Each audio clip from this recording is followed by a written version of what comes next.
হাসরের ময়দানে আল্লাহ বলবেন, হাত কথা বল। যেই হাত আসলেই কথা বলতে পারে না, আমার আল্লাহর কুদরতে পারবেনি। হাত বলবে, ও দয়ার মালিক, তুমি হাত বানাইছো ডিউটি করবে, মা বাবার সহযোগিতা করবে, করে নাই। কোরআনটা ধৈরা ধৈরা পড়বে, পড়ে নাই। এই হাতের দ্বারা কোনো ভালো কাজ করে নাই, বরং কলম দিয়া দিয়া মানুষের বিরুদ্ধে লেখতো, ফেসবুকে আঙ্গুল দিয়া দিয়া লেখতো।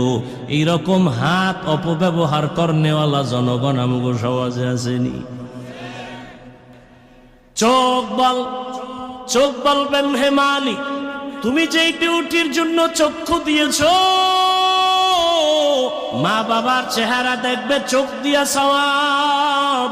এই চোখ দিয়া কোরআন তাকায় তাকায় দেখবে সওয়াব। এই চক্ষু দিয়া